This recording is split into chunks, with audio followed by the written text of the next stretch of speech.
வணக்கம் மக்களே, hi KTM, welcome back to KTM movie review. இன்னைக்கு நம்ம வீடியோல எந்த மூவியை பத்தி ரிவ்யூ பார்க்க போறோம்னா,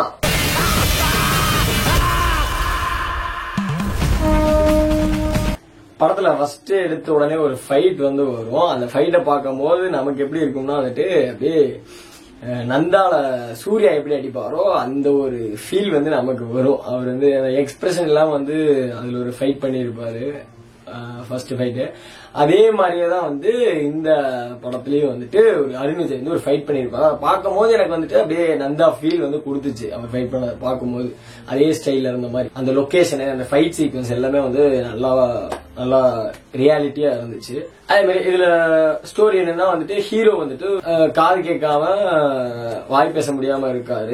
அவர் அவருக்கு தெரிஞ்ச தப்பு, பாக்குற தப்பு ஏதாவது ஒண்ணு நடந்துச்சுன்னு தெரிஞ்சதுன்னா அது தட்டி கேட்கிற ஒரு ஹீரோ மாதிரி கொண்டு போயிருக்காங்க. ஒரு சர்ச்சுக்கு பக்கத்திலேயே ஒரு பார் இருக்குது. அதை தடுக்கிறதுக்காக ஒரு ஃபைட் பண்றாரு. அண்ட் அந்த ஃபைட்னால இவர் கோவமா இருக்காருன்னு சொல்லிட்டு இவருக்கு ஒரு வேலை வாங்கி கொடுத்தா நல்லா இருக்காருன்னு சொல்லி ஒரு மாற்றுத்திறனாளிகள் அங்க இடத்துல இவருக்கு ஒரு வாட்ச்மேன் மாதிரி அங்க பாத்துக்கிற மாதிரி ஒரு வேலை வாங்கி கொடுக்கறாங்க, செக்யூரிட்டி. அண்ட் அதுல அங்க ஒரு பிரச்சனை நடக்குது. அந்த பிரச்சனைக்கு அப்புறம் இவர் எப்படி அந்த உண்மையை அதனால கொலை பண்ணிடுறாரு. அந்த உண்மையை காரணம் வெளியே சொல்லாம எப்படி இந்த கதை மூவ் ஆகுது. கடைசி வரைக்கும் அவர் மூலியமா காரணமே தெரியாம வெளியே அது ஒரு சென்சிட்டிவான இஷ்யூ. அது வெளியே சொல்லிட்டோம்னா அது ஒரு அசிங்கம், அது மூலியமா நிறைய அந்த மாதிரி இருக்கும். அப்படிங்கறதுனால அவர் அந்த உண்மையை மறைக்கிறாரு. மறைச்சு கிளைமேக்ஸ் வரைக்கும் எப்படி போகுது கதை அப்படிங்கறதா இந்த ஸ்டோரி. இது ஒரு எக்ஸ்பெக்டேஷன் இல்லாம போகும்ல. ஏன்னா ட்ரைலர் பார்க்கும்போது இது கதை என்னன்னே தெரியல. அந்த மாதிரி ஒரு எக்ஸ்பெக்டேஷனே இல்லாம போனப்போ இது ஒரு நல்ல குட் பிலிமா இருந்துச்சு. ஸ்டோரி வைஸ் நல்ல, கண்டென்ட் வைஸ் நல்லா கொண்டு போயிருந்தாங்க. கண்டென்ட் பெருசா புதுசா ஒண்ணும் இல்ல. பட் சில சீன்ஸ் சில இது வித்தியாசமா ஸ்கிரீன் பிளே வைஸ், ஒரு ரைட்டிங் வைஸ் கொஞ்சம் டிஃப்ரெண்ட் பாத் மாதிரி போச்சு. ஒரு டிஃப்ரெண்டான ட்ரை மாதிரி, ஒரு யோசனை மாதிரி.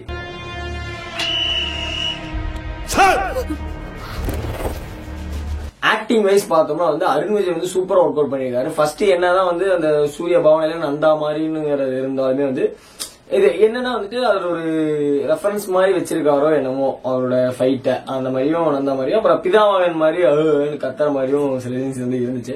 பட் அதெல்லாம் பெருசா அஃபெக்ட் பண்ணல. கதையோட கதையா போறப்போ ஒரு 2 செகண்ட் அந்த மாதிரி நமக்கு பாக்குற மாதிரி இருந்துச்சு. அதுக்கு அடுத்தது அப்படியே ஃபார்வர்ட் பண்ணி கொண்டுட்டு போயிட்டாங்க கதையை. அதுக்கப்புறம் செகண்ட் ஹாஃப்ல எல்லாம் அவர் நடிப்பு கொஞ்சம் டிஃபரெண்டா இருந்துச்சு. ஆக்டிங் வைஸ் நல்லா பண்ணிருக்காரு அருண் விஜய். அண்ட் அதே மாதிரி அது கூட ஒரு தங்கச்சியா ஒரு கேரக்டர் ரன் ஆகும். அவங்களும் செம்மையா ஆக்ட் பண்ணிருந்தாங்க. அவங்க அழுகிற சீன்லாம், எமோஷனல் கனெக்ட்லாம் வேற லெவல் டச்சிங்கா இருந்துச்சு. அண்ட் அதே மாதிரி அடுத்து பார்த்தோம்னா ஹீரோயின் கேரக்டர். ஹீரோயின் பல கிட்ட போட்டு நடிச்சுக்கிட்டு இருப்பாங்க லைனா. அண்ட் அவங்களோட கேரக்டர் நல்லா இருந்துச்சு. அவங்க வர சீன்ஸ் எல்லாம் நல்லா இருந்துச்சு. லவ் நல்லா கனெக்ட் ஆயிருந்துச்சு. ஒரு லைலா, பிதாமகன் லைலா படத்தோட அப்படியே ரெஃபரன்ஸ் மாதிரி அதுல ஒரு குட்டி ஹீரோயின் மாதிரி, அவங்களோட ஒரு குட்டி காப்பி மாதிரி தான் இந்த ஹீரோயின் இருந்தாங்க. அதுல அந்த வயசு சீன்ஸ் வச்சதா இருக்கட்டும், நடிச்சதா இருக்கட்டும், எல்லாமே சூப்பரா இருந்துச்சு. ரசிக்கிற வகையில் இருந்துச்சு. நம்ம பாக்குறப்ப நல்லா இருக்கு அப்படிங்கிற மாதிரி ஒரு ஃபீல் பண்ற அளவுக்கு இருந்துச்சு.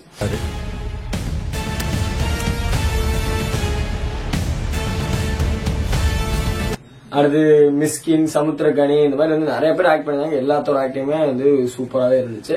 அண்ட் ஸ்டன் சீக்வன்ஸுக்காக அவர் வச்சிருக்க லொகேஷன்ஸ் எல்லாம் நல்லா இருந்துச்சு. ஒரு மரத்துக்குள்ள ஒரு ஃபைட் இருக்கும், அந்த சீக்வன்ஸும் நல்லா இருந்துச்சு. இந்த மாதிரி ஃபைட்டுக்குன்னு ஒவ்வொரு இடத்த பிக்ஸ் பண்ணி அந்த மாதிரி பாக்குறதுக்கே சூப்பரா இருந்துச்சு. ஃபைட் ரியாலிட்டியாவும் காமிச்சிருந்தாங்க.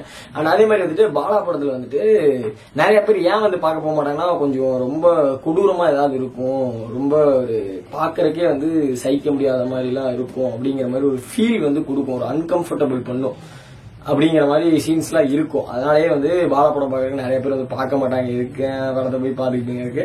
பட் இது ஸ்டோரி வைஸ், கண்டென்ட் வைஸ் ஒரு மாதிரி சூப்பரா நல்லா இருந்துச்சு பார்க்கறதுக்கு. ஒரு எப்படின்னா ஒரு எமோஷனல் இருந்துச்சு, ஒரு காமெடி இருந்துச்சு. காமெடி அப்படியே டிராவல் ஆகி காமெடி எங்க இருக்கணும் அப்படியே டிராவல் ஆகி போச்சு. எந்த ஒரு போர் லேக் எதுவுமே இல்ல. கண்டென்ட் வைஸ், ஸ்டோரி வைஸ் அப்படியே சூப்பரா கொண்டு போயிருக்காங்க. ஒரு ரொம்ப நாள் கழிச்சு பாலா படம் ஒண்ணு வந்துச்சு, நல்லா இருக்கு அப்படிங்கிற அளவுக்கு இருந்துச்சு. ஒரு 2 சீன் கொஞ்சம் நீங்க நினைக்கிற ஃபீல் கொடுக்கும், அந்த அன்கம்ஃபர்டபிள் பண்ற மாதிரி.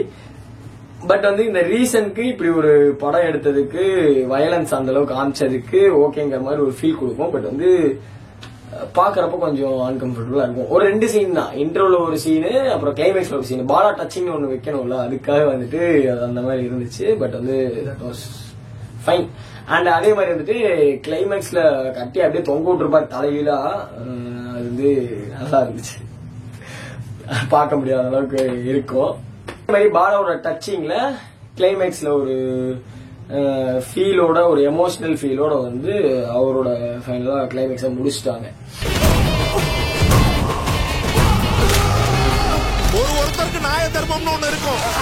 ஓவராலா இந்த வணங்கான் படம் வந்துட்டு ஒரு ஸ்டோரி வைஸ், கண்டென்ட் வைஸ் ஸ்ட்ராங்கான எமோஷனல் கனெக்டோட காமெடி, இந்த மாதிரி வந்து ஒரு ஓவரால் பேக்கேஜா வந்து கொடுத்திருக்காங்க. எக்ஸப்ட் அந்த 2 சீன் ஒரு நெகட்டிவ்ஸா இருக்க போய், மத்தபடி வந்துட்டு நெகட்டிவ்ஸ்னா சில பேருக்கு அதை பார்க்க முடியாத சீன்ஸா இருக்கும், அதனாலேயே தவிர மத்தபடி வேற ஒன்றும் கிடையாது. ஆனா வந்து கண்டென்ட் வைஸ், ஸ்டோரி வைஸ் அந்த மாதிரி ஓகே, 2 சீன் தானே பார்க்கலாம் அப்படிங்கிற மாதிரி போய் பாக்குறவங்களுக்கு ஒரு சூப்பரான ஒரு 2.5 மணி நேரத்துக்கு ஒரு நல்ல கண்டென்ட்டோட ஒரு நல்ல பிலிமா இருக்கும். மெயினான இஷ்யூ வந்து மாற்றுத்திறனாளிகளுக்காக எடுத்த படம் மாதிரியும், மாற்றுத்திறனாளிகளை கூட ஒரு கொடூரமா பாக்குற வக்கர புத்தி உள்ள மனிதர்கள் இருக்கிறாங்க அப்படிங்கிற மாதிரி ஒரு கண்டென்ட் வந்து மேக் பண்ணியிருக்காரு. இதோட இந்த மூவி கண்டென்ட், இந்த ரிவ்யூவை முடிச்சுக்கிறேன். உங்களை நெக்ஸ்ட் ரிவ்யூல பாக்குறேன். Andrew then, bye bye from Deepak, bye bye KDM fame, love lots.